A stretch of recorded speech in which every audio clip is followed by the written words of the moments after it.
And I wanted to sort of show my journey as potentially, a guidepost to help others and really drive home the point that help does exist. There are ways to better deal with anxiety, depression, and chronic pain. I went through a whole lot of false starts. As I chronicle in the book, I saw well over 100 different providers, physical therapists, podiatrists, chiropractors, acupuncturists, you name it, most of whom didn't help me at all until I finally found the people who did. That's Washington Congressman Adam Smith. And coming up, we're going to be talking to him about his book, Lost and Broken, My Journey Back from Chronic Pain and Crippling Anxiety. An interesting read about his challenges physically, but also mentally. And welcome, everybody, to Chino Y Chicano. I'm Matt Chan, the Chino. I'm Enrique Cerna, the Chicano. And Matt, I think the thing that's really most interesting is with Adam Smith is that he's really opened up about this issue of mental health and how he had chronic pain and other issues that have really been a challenge for him for a number of years, and how you do that and still at the same time try to serve in Congress and in politics at all these days, to me is that's got to be a tough deal. And I'm glad he's willing to talk about it. Well, the fact that he wrote a book about this means he's pretty secure in his career, and because, any other lesser politician would see this as a way to be attacked. But it isn't. I mean, it's real, and he shared it, and a lot of people will benefit from the wisdom he has in the book about his journey. Yeah, and I think what it really does is also help break down that stigma that there is, particularly about mental health issues. I think we've also seen more and more prominent folks being willing to step up and talk about it. But he makes a really good point in our conversation that it's not just talking about the issue of what you have been dealing with, but how you can get help, which I think is the most important thing, to tell people that, look, get beyond the stigma, but also seek help, because there is help out there. It can be challenging to get it, but I think that, it can be done. And the other thing we're going to be talking to him about is just about Congress. The state of our democracy. Which is in a tough state, let's face it, being very much challenged by Donald Trump as he tries to get the presidency again, but by Republicans and others that, you got to wonder, what do they want? Well, and he explains it pretty well. I mean, and he gives some good examples, because I think a lot of it is the media just fixates on the clown show. It does. And so it gives everyone this overloaded sense of anxiety about our democracy. I mean, it's not that we shouldn't be anxious about it, but maybe not as much as we think. Yeah. We have to balance that, but also understand that our democracy is being threatened right now. One of the things that he faced recently was vandalism at his home by folks who are advocating for a ceasefire in the conflict between Israel and Hamas in Gaza. Someone came to his home and they spray painted "Free Gaza," I think, on his garage. Again, it brings up that issue of people coming to a person's home. It's almost become like the Seattle process, right? Yeah. I mean, since Sawant uncorked the genie on that, I mean, it's sort of become part of their playbook, which is disgusting. And I think, it discourages good people from running for office. Yeah, which I think is part of the game plan for some folks. But I think Adam Smith makes it clear that he's not going anywhere, because he's held that position for quite a few years as in the 9th Congressional District. And he's been a very strong voice of reason, I think moderate reason, among the Democrats and others that are in Congress. Here now is our conversation with Washington Congressman Adam Smith. Well, I'll start with how I did when we talked with Marilyn Strickland, which is just like, what the hell is going on back there?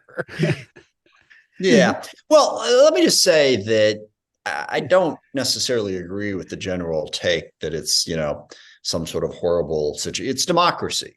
I mean, that's what it is. And I wish more people would appreciate and respect that. What we're trying to do is we're trying to get a nation of roughly 330 million people to get along.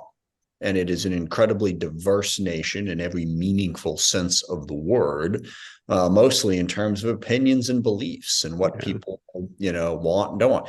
And that's what democracy has to do. It has to try to figure out a way to peacefully resolve our differences and govern society. And I cannot personally imagine a scenario whereby that just runs smoothly. I always ask people to do a little thought experiment. Imagine that you're with 10 of your friends and you all have to unanimously agree on where you're going to go to lunch. Just have that conversation, much less how you're going to spend $6 trillion, deal with healthcare policy, the border, various wars around the world. So look, I mean, this is how democracy works and functions, and it's because it's inclusive. I always like this Winston Churchill quote where he said, "You can always count on America to do the right thing once they've exhausted all the other options," which is in one sense critical, but also there's because we have to listen to people. It's supposed to be representative democracy. You can't just come in and say, "This is the way we're doing it." You'll say that, and then people, So you have to take all those opinions, listen to them, make sure people feel included, and still make the decisions that are necessary to govern society. So, it's going to be rough. It's going to be difficult. But we have a handful of bad actors, right? I mean, these people that are more into entertainment than governing. Mm-hmm. They're definitely not reflecting their constituents. I mean, I couldn't imagine that, but how disruptive is that in the process? I mean, it seems to be, even, Representative Strickland said that there is a level of collegiality that it does function. But when you have bad actors in there and the kind of slim margins everyone has, how does that work? I mean, how is that going to have a happy ending of any sort? Well, I think it's difficult, but it's also, again, reflective of society. In any group you have, I mean, think of your family. I mean, depending on how large your family is and in-laws and all that, or think of where you work, there's always, people who are tougher to get along with than others, for one reason or another. They're disagreeable. They have opinions that are different from others. They push things harder than others do. And Congress is reflective of society in that regard. We passed the defense bill this morning, and a group of Freedom Caucus Republicans opposed it. And Mike Rogers and I argued with them for about an hour this morning about their various viewpoints on that. And they're going to be a challenge. But at the end of the day, we passed the bill. We heard them, we had the vote, and we moved forward. So, now I will say there are aspects of current society that have made it more difficult. And certainly the sort of dawn of the celebrity representative does create a problem because they're, like you said, I guess I'll quote the Oregon head coach in his pregame speech against Colorado. They're playing for clicks. We got a lot of people in Congress who are doing that. In fact, we had one member, Nancy Mace, who according to her staff, according to her memo, said she's going to vote in the way that gets her on TV the most. Okay. And there's definitely people who do that. And that makes it more difficult without question. But I think that's true in larger society, too. You always around people who will do the outrageous thing because they just want attention. I mean, that's part of dealing with the sort of the human psyche, if you will. Right. Well, democracy is messy. There's no doubt about that. I wanted to get your reaction to the House vote yesterday that fell on party lines yesterday as we are recording right now, having to do with opening an impeachment inquiry into President Biden. Just politics.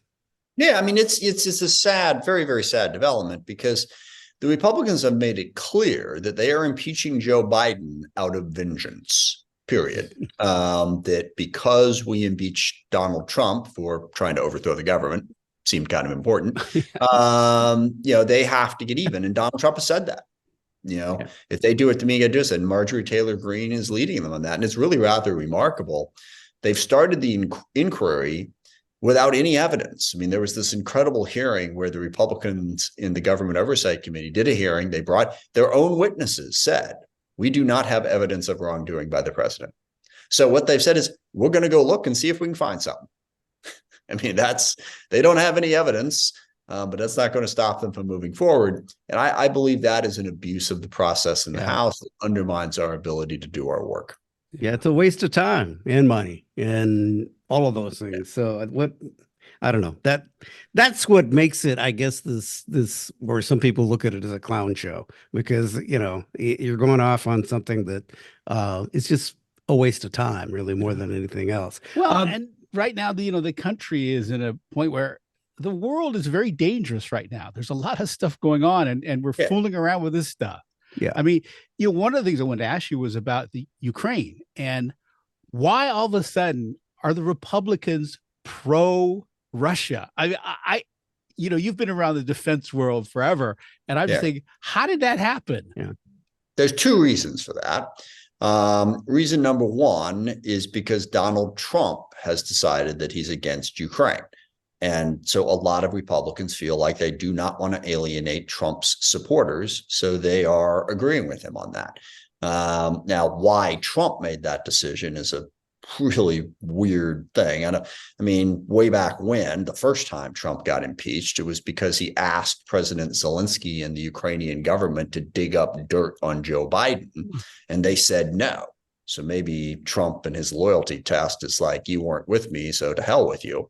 But there's actually something more that's really problematic, and that is the rise of sort of white Christian nationalism in authoritarian government. And you see people like Senator Josh Hawley, who are sort of unabashed white Christian nationalists, and they see in Vladimir Putin a kindred spirit. He aspires to be exactly that. So they are more sympathetic to that. You see this in the government of Hungary. Actually, about a year ago, there was an article in the New Yorker entitled "Make America Hungry Again," and it analyzed Hungary, the country, not the.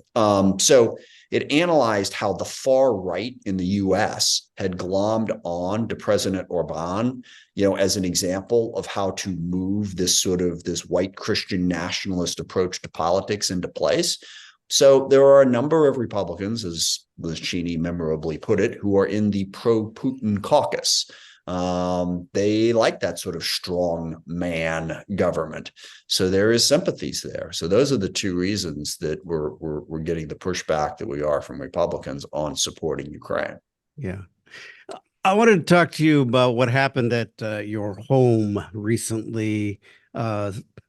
The pro-Palestinian supporters came to your home and did a spray paint job, I guess, on your garage. I don't know if they did. They vandalized my house. Yeah, they vandalized your house. First of all, were you home when this happened, or I was not. I was in D.C. My wife was home. She was the only one home. My children are, one of them's an adult now and living and working in D.C., and the other one's in college at Washington State. Yeah, go Cougs. So I met him. I met him. So, my wife was home. They came in the middle of the night and did it, and she just saw it when she got up in the morning. And look, it is part of a very disturbing trend in American politics, and that is on the extreme left and the extreme right, the effort to intimidate elected officials. And we've seen this for at least the last 5 or 6, longer than that. I mean, I remember regularly activists used to show up and shout down Dow Constantine over the youth detention facility, but they just wouldn't let him talk, no matter the subject, no matter where he was. They did the same thing to a succession of mayors in the city of Seattle as well. And then, of course, in 2020, we had these left-wing activists show up at people's homes, Police Chief Carmen Best and the mayor and city council people, and attempt to intimidate them into taking positions at their house, which in some cases they succeeded. But that's what this is. It is an effort to subvert democracy and intimidate people. And it undermines a representative government because a lot of people won't run for office if they know their homes are going to be at risk, their homes and their families. Now, I'm in this. I'm not going anywhere for a variety of different reasons, but it is a deeply troubling trend on both the far left and the far right, where threats, intimidation, and in some cases, violence are considered to be an acceptable means of advancing your cause. Well, I mean, do you think this is part of democracy, or because No. how do you curb this? How do you alter this behavior? I mean, without like coming down with some force? Yeah. Well, I think, there's a number of different steps here. First of all, recognize that people have a right to express themselves. And that's why in my statement, I made it very clear. I meet with the left-wing activist groups. I meet with the pro-Palestinian groups. I'll meet with anybody. I don't, I'll go on whatever show they want me to go on, have that conversation because it's my job. So yes, people have a right to express themselves. They have a right to protest. In fact, a number of people have protested, offices, one time or another. My office has been protested a couple of times, and others, okay, that's fine. But when you're going to the private residence of an elected official, you are doing something more than giving your democratic free speech. You are attempting to intimidate that person. As I was on a show with John Carlson yesterday, and he said, what they're really saying is, I know where you live. Yeah. And that's a threat. And threats and intimidation and violence are not part of civil dialogue and representative democracy. So how do you handle it? How I know that you're speaking out about it as you are right now, but with your family and that, I mean, that goes to a whole different level. Yeah, I handle it by not being intimidated. And look, these are difficult times, and I think it's more important than ever that we have elected officials who are willing to fully embrace representative democracy and try to be practical problem solvers, to apply common sense when there are so many extremist dogmatic ideologies trying to jam their views down the throats of everybody else. I think that I am an important counterbalance to that. And it is my obligation to stay in there. And my family feels the same way. I mean, to some degree, I'm lucky. I've been doing this my whole life. I got elected to the state Senate when I was 25. I met my wife a year after that. My kids grew up with it. They weren't born until after I was elected to Congress. And my family is very supportive of what I do and for the reasons that I do it. So we will not be intimidated on that front. Yeah. There seems to be right now, as you have experienced, just this overall divisiveness in the country. And we're seeing it now, especially with the Israel-Hamas conflict. And either, you take the position of being pro-Israel or you don't. You take the people that are wanting others to speak out about the Palestinian situation, and if you aren't with them, then you're not. It's this kind of headbutting that goes on. It just seems right now this is just kind of a big mess, and nobody. Right. There's two ways to look at it. One, you can say that we are substantively as divided as we've been at any time since the Civil War. That's sort of one interpretation of the current set of events. Just do another little thought experiment. Watch Fox News for 24 hours and then watch MSNBC for 24 hours, and you'll think you're living on two separate planets. Oh, yeah. Okay? On a wide range of issues, there's just an entirely different way of looking at things. And so the question is that really substantive? Is it the case that you have just this intractable situation like you had prior to the Civil War, where, some people supported slavery and some people didn't, and there was really no way to compromise in that issue? Is that the case? I mean, we've got the debates over, woke policies in our country and how the right feels about the left field. What do we do about racism? How do we address a variety of different issues? But my opinion is that there's a second thing, and that is you can have deep differences, or you can have a situation where people have they're beginning to forget how to get along with people they disagree with. And I think that second problem doesn't get as much attention as it should. We've built a society that increasingly doesn't want to interact with people who disagree with them. We've become more isolated for a variety of different reasons. And there are a number of different policies, a number of different cultural trends, certainly social media that enables us to sort of create our own little world. You got 1,000 different choices. I mean, I'll just make two quick points on this. One, there was a time when there were 3 TV stations. Okay. So everybody watched Walter Cronkite. And you can like Walter Cronkite, not like Walter Cronkite, but we were all in that same world. Everybody watched the final episode of MASH. Okay. There were things that brought us together. Now, everybody has the freedom to be in 1,000 different places. There is no really sort of common experience, or there aren't as many common experiences as there used to be. We've become more and more divided and less able to sort of understand people who disagree with us. And the other trend that has started to happen, it tends to be called harm reduction. So when you're growing up and you have, if you're a young person, you're trying to figure out how to interact in the world, you will occasionally come across somebody who disagrees with you or says something that you disagree with. All right. And look, that is an upsetting experience. I remember I developed beliefs and thoughts and everything, 18, 19 years old. And all of a sudden I run into someone who says totally different thing. And I'm like, what the heck? And what we've started to do is say, well, what we're going to do is we're going to try to make sure that you don't have to experience that. And it's gotten to the point where certainly people cannot be subject to harassment. But I've heard young people protest, in school, in jobs. This person, took a position on this issue that I didn't like, and it upset me. So therefore, we have to make sure that that person doesn't say that. Right. But we're not teaching people how to be resilient, how to be able to say, yes, it's okay. We'll figure. And so we've divided further and further and further. We don't know how to disagree in a productive way. And we keep pushing ideas and policies that make that more difficult instead of less. Well, it's sort of it's cancel culture. I Yeah. mean, because it's easy to do now, because you never have to really face anyone. You've Right. got social media, you've got all these different platforms. Yeah. Because in our day, right? I mean, you get punched in the face if you just really took off on someone like that. Yeah. I mean, there are different ways to do it. And look, I think, like I said, it's reasonable to try to protect people from things that are harmful to them. It's not reasonable to imagine a world where you never have to encounter that.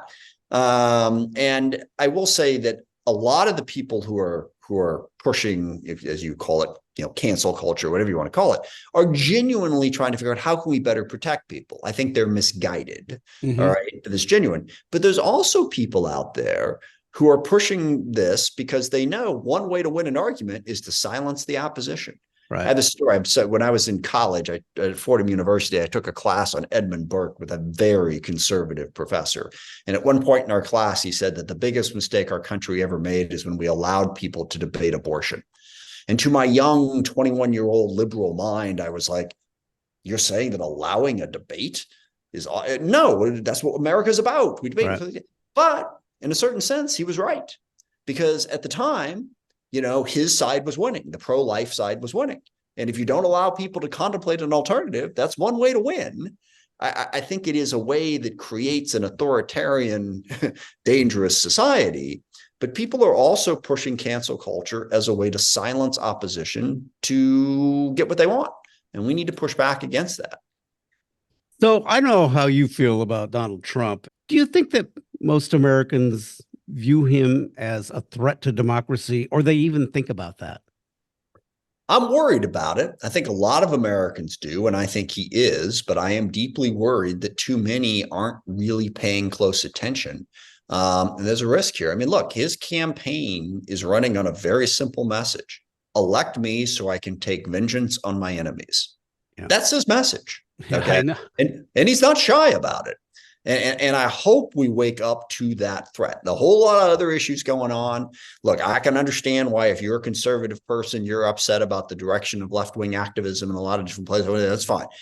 Donald Trump is an authoritarian, and he is running to be a dictator. And I hope we recognize that threat. I just think people are, I don't know, maybe it's that we hear it so much that we become desensitized to this whole That's part of it. That's what gets me the most. Well, for us too, we live in Washington State, right? So you're fairly kind of, isolated from some of that stuff. So we just, can interpret it the way we should be interpreting it, but there's nobody to push back on us, really.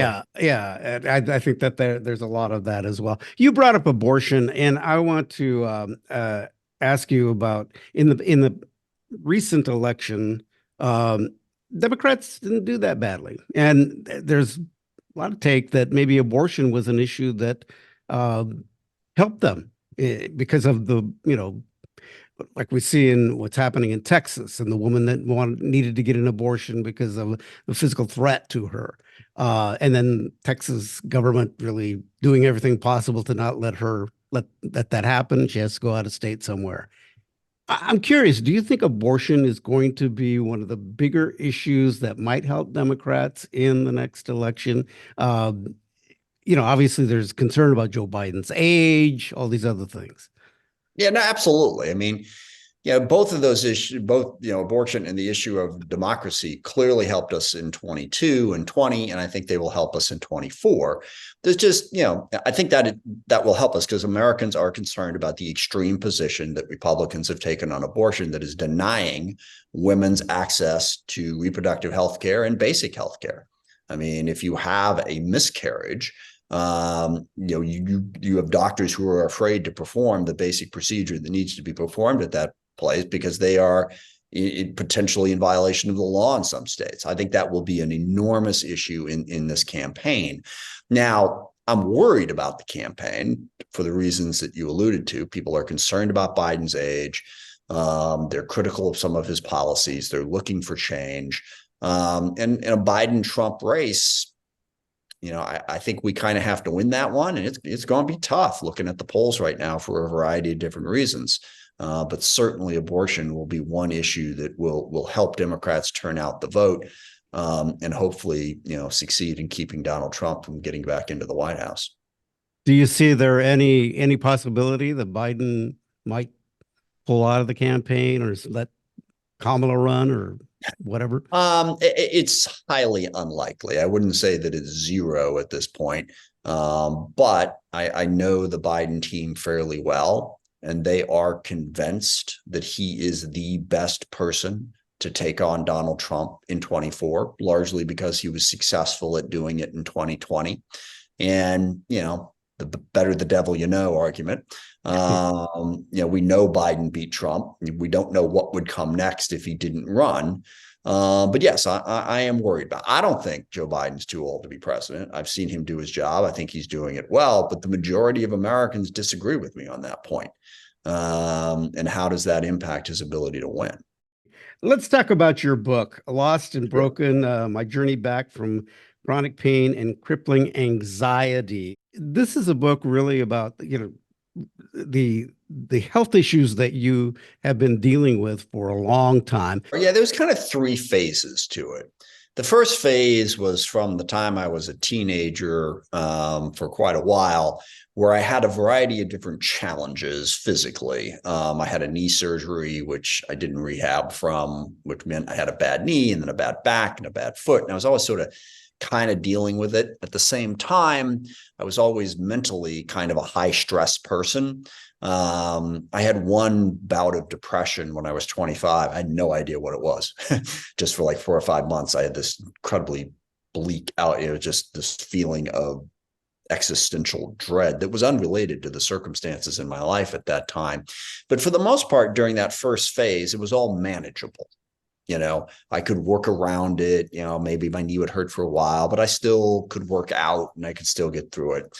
And then the second phase sort of started in 2005 when I had uncontrollable anxiety for about 5 months that I never really dealt with. I saw a psychiatrist. I took some anti-anxiety meds and then it went away. And then in 2013, it came back and my pain came back a year after that, or my pain got uncontrollable. So the second phase is when I literally was day to day just struggling, massively struggling with anxiety, with pain. I went through 3 hip surgeries. And then the third stage was sort of figuring out how to get out of that. And I outline all 3 of those in my book. It's not like overnight I suddenly had mental health issues or overnight I had pain issues, but pretty close to overnight, they became incapacitating, just really made it difficult to get through it. And the main reason I wrote the book is I think a lot of people are going through similar things. Anxiety, depression, chronic pain, some combination of that.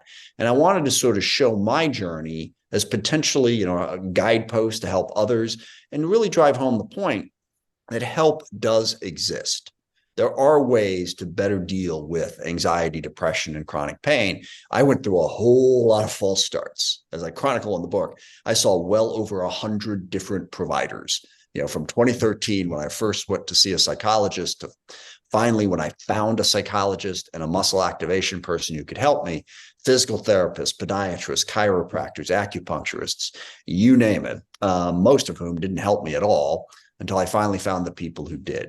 I suffered from depression. Actually, I guess I can say I still suffer from depression because I think it's kind of an ongoing thing. You kind of have to find the treatment to help you and things. And I can relate to how you trying to find, well, for one thing, realizing you got a problem, and then number two, trying to find someone to help you. And it just does not happen overnight. It's a long journey and it's very hard to deal with. At any point, did you ever feel like, oh, I got to check out? Well, it depends on what you mean by that. Take your life, or that give up? Because I'm afraid of death. So suicide wasn't a viable option. I'm with you there. Yes. Yeah. There were many, and I'm sorry, I don't mean to make light of that. No. I know a lot of people who do get to the point where they can't take it anymore and they choose death as a preferable option to life. No, I never got to that point. Every day I doubted that I used to say, I'm not going to make it. And people would ask me, well, what do you mean by that? I don't really know what I mean by that. I just mean maybe there'll come a day when I simply can't get out of bed, which is what I outlined. But I think when it comes to mental health, it's important to sort of divide it. First of all, we don't do enough on sort of basic mental health maintenance. I mean, from the time you're a kid, you have child visits. You have to get a physical to start school or play a sport. There's not really a sense of your basic mental health. And basic mental health, before you cross over the line, even to anxiety and depression, is how do you process the emotions and the events that come through to you? And it's not an easy thing to do. Things will hit you. You don't know how to handle it. So this is cognitive behavioral therapy, which is teaching you how to process the stresses and strains and ups and downs of life. And we can all benefit from that. And I went through a lot of cognitive behavioral therapy, but anxiety and depression is a different thing. And that's what depression isn't, I'm having a bad week, I feel down. Depression is this feeling that comes into you where you're constantly feeling like there is no point, like you have no interest in anything. And it's not necessarily related to anything that's going on in your life. Anxiety goes the other way. You can't ever calm down. And that's where you got to get into some of the deeper issues. And psychotherapy helped me enormously to get at some of the stuff that I wasn't honestly addressing. And then there are also some baseline self-worth issues that I had to deal with. And that's what took me so long to find a psychologist who could explain that to me and treat me for it. I did, and I'm incredibly grateful. I did 3.5 years worth of psychotherapy to sort through all of those issues. But I think we need to think more about our mental health. Because mostly it's like, no, I'm fine. And you really do need to work at making sure that you're processing the issues in your life and dealing with those stresses and strains and ups and downs in a way that is healthy. Yeah, I think that there's one of the challenges we deal with is still the stigma issue.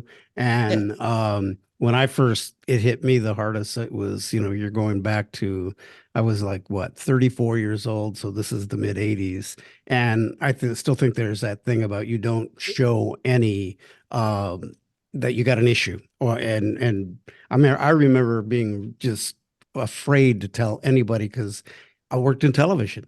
And then, you're working in a career where your face is seen by people and you're dealing with that way. And it's just so hard. You're dealing in politics. You got to go out and talk to constituents. Same thing. That's got to be hell. I mean, it had to be really hell. How did you get through that? Yeah, well, mostly I got through it by just putting my head down and going through it. And also I had a lot of help, certainly my family, my staff, my friends. I kept going and kept doing the job, even in the face of that. But I think you said something really important about the stigma around mental health. I think there's a general feeling that if you tell people you have a mental health issue, they will look down upon you and they will think differently about you. That's one big aspect of the stigma. I think another aspect of the stigma is the idea that I certainly had when it first hit me was, there's no point in telling anybody because what am I going to do about this? Yeah. You know, if I pull a muscle, okay, I can go to a PT and I can work through all this other stuff. I found out I was a little wrong about that too. But anyway, there's this notion that you can get better from physical injuries, but mental, it's like, how do I change the way I feel? Okay, it's how I feel. You know, and the truth is you can change the way you feel. There are therapies to do that, but that's not widely understood. And one of my biggest problems when this first hit me, my way of viewing mental illness, as I've described it up to that point, was there's a line. Either you're normal or you're crazy. I was normal and I was going to stay that way. Okay. I'm not going over into crazy because there's no coming back from crazy, which is just stupid to put it bluntly about how the mind works and how you do things. But that was my understanding of it. So then I had to sort of go blindly searching in the world for people who could better educate me about how the mind works. But the truth is, you can exercise your mind in the same way you exercise your body. You can teach your mind to better deal with trauma and with issues you've dealt with in the same way that you can train your body to lift more weight and have greater cardiovascular health. Yeah. Yeah. And you got to remember, there are a lot of people right in the middle there that are dealing with all that as well. Go ahead, Matt. So how are you dealing with your chronic pain at this point? I mean, you know, I'm undergoing cancer treatment, been doing it for a while, and sometimes the therapies are as brutal as the cancer. And, absolutely. You know, so I understand chronic pain at this point. How are you dealing with it? I mean, how are you able to kind of mitigate it for yourself? Yeah. I don't have chronic pain anymore. Okay. And I don't have chronic pain because of the folks at the they call themselves muscle activation techniques. They do muscle activation therapy, but they do a very specific type of muscle activation therapy. And there's a gentleman in Bellevue who literally saved my life, who works out of a shop there with, I think he's got 5 or 6 other muscle activation techniques people. It's a school that started in Denver that's got a very specific way of making sure that your muscles are functioning properly. And I started seeing him April 1st, 2018. Probably took about a year to get me back moving in the right direction, probably another year after that to get back to normal. But once my muscles got activated again, and I have a long speech about how this thing works, which I'll spare you for the moment, but it works in a way that physical therapy doesn't. And they've really done a deep dive. And the people who run this, they work with professional athletes. The guy who started it, Greg Roscoff out of Denver, actually, and Seattle fans will not appreciate this, but Greg is responsible for Christian McCaffrey finally being able to be healthy enough to stay on the field. Wow. He works with the San Francisco 49ers because he's got a connection with John Lynch, who's the GM. And he works with a lot of athletes. And my guy works with a lot of baseball players, few football players as well. But it is a way of making your muscles work that reduce the pain. So I don't have chronic pain. I mean, every once in a while I'll tweak something. I go see him, we get it straightened out. It's all good. So yeah, that basically is what solved the pain problem. You know, we're fortunate in that in going through this, that you have access to healthcare. Yeah. But what about all those folks that are, and we see them on the streets of Seattle and other cities around the country that are they can't get help, or maybe they can, but they can't because of whatever is going on with them. Yeah, we have a huge problem here. Yeah, there are multiple layers to that, and it is an oversimplification to say, if we just gave everyone access to healthcare, everything would be fine. That misses a whole lot of very important challenges, but it has one fundamental truth to it. In the United States, we have too many people that don't have access to basic healthcare, and that makes it more difficult. We have a very complicated system. I had health insurance. Now, not the muscle activation people I just mentioned, not covered by insurance. So, part of it is having the resources to pay for those sorts of things. I don't have an endless amount of money. I'm a public servant, but I had enough to pay this guy and be able to see those services. So we need more access. The other thing we need is to make sure that we do best practices, because even as we sit here and say that in the United States of America, too many people don't have access to healthcare, the U.S. spends more money on healthcare per capita than any other country in the world. And it's not even close. All right. We're spending a ton of money, but what are we spending it on? Too many times we're spending it on treatments and therapies that don't actually help people. And we need to get to better practices. And that's the frustration. I could go see physical therapists all day long and my insurance would cover it. And I did. They didn't help me. Okay. What they were doing didn't help me at all. The guy that did help me was outside of the system. So we need to look more at what is truly going to help people. Where are we spending our money? How can we redirect that money to make sure that more people have access to basic health care? Since you wrote the book and it's been out, have you heard from any of your fellow Congress men and women about what you wrote and the decision to write it? Or has anybody come up to you and said, "Hey, I've got a problem"? Many people, many times. That's one of the things that has really validated for me in writing this book, that it was the right thing to do. And I guess I'll just one example, not giving out the name, but someone came up to me on the floor, I don't know, a few months back and said, "Thank you. Thank you for writing that book." And the way he put it is, "You gave me permission to seek help." I hadn't wanted to and thought about it, but I read that book and it was like, yes, people are talking about it. And he said he's had the best couple of weeks of his life because he finally went and, sought help for, I think it was an anxiety problem that he was having. So yeah, I've gotten a lot of that, certainly from my colleagues and also from just people I know in various, walks of life. So I hope that has been the impact for a lot of people. Can I ask you if that guy was an R or a D? Yeah, no, I don't want to get into it any more than that. But I can tell you, in fact, on the R side, I went on Matt Gates's podcast to talk about this. Oh, Matt, really? Yeah, we had a great interview and a great conversation about it. He's on the Armed Services Committee. So I've worked with him on a number of different things. And so, yeah, it has been, I will say this, the general positive reaction has been bipartisan. Good. That's good. That's good. That's actually progress. Well, speaking of bipartisan, moving forward into this next year, is anything substantive going to get accomplished? Yeah. Hey, we passed the defense bill today. That's true. That's true. So, I mean, a little bit of something. No, I think it's going to be hard. I think a lot of people sort of focus on, what Congress is doing. And, government functions, whether we're passing legislation or not. We actually had the most productive session of Congress in probably about 40 years. Last session, when we passed the infrastructure bill, the CHIPS Act, the recovery plan, the Inflation Reduction Act, and the appropriations bills and the defense bill. We passed a lot of substantive legislation in those 2 years. And a lot of what we're doing now is implementing it. The big concern is we need a supplemental funding package to help Ukraine. Ukraine's holding on. They retook a lot of territory. They've blocked the Russians, but the Russians still want to take Kyiv. They still want to eliminate Ukraine as a country.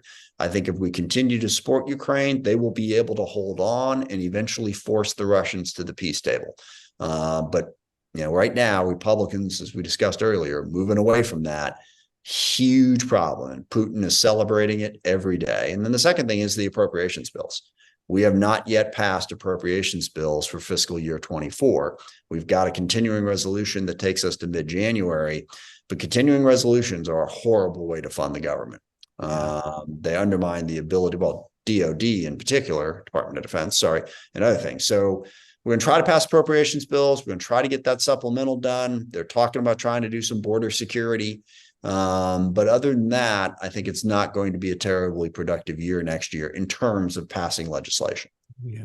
One more thing about the book and the whole issue about mental illness. You talked at all with Senator John Fetterman, who he's from Pennsylvania. He had a bout of depression. I went over and met with him. We had a good conversation. And look, he's on the stigma point. We've actually gotten a little better in the last 4 or 5 years in terms of reducing the stigma because people like John Fetterman have been open in public about their own battles with depression, anxiety, and mental illness. And you've seen a number of high-profile, athletes and celebrities and others talking openly about it in a way that has helped reduce the stigma. It's still there. It's still a challenge and still part of the problem. And the other thing that I always emphasize when I'm talking about this is it's great that we're talking about it. I want us to talk about it in a positive way, which is help exists, you can get better. I think too often a lot of the focus on mental health issues, certainly on substance abuse, becomes sort of voyeuristic, like, oh my gosh, look at how messed up that person is. Amazing. Wow. Right. Isn't that terrible? No.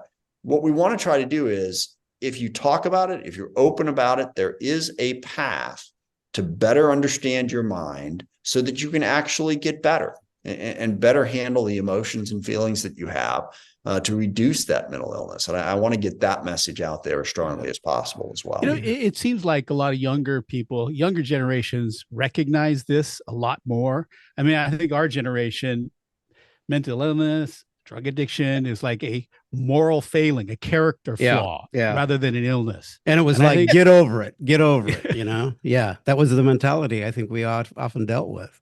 We were raised not to address it. Now, I will say with the younger people, and that's why I make the other point is just talking about it isn't the point. What can we do to help increase your ability to deal with it, build resilience? And I do worry sometimes that it just, talk about your problems. That's great. That's part of it. But the goal is to help solve those problems and make you better, not to just wallow in it and talk about it forever. And that's a tough point because people will, oh, you're accusing these people, they're victims. I get that, but you have to help people.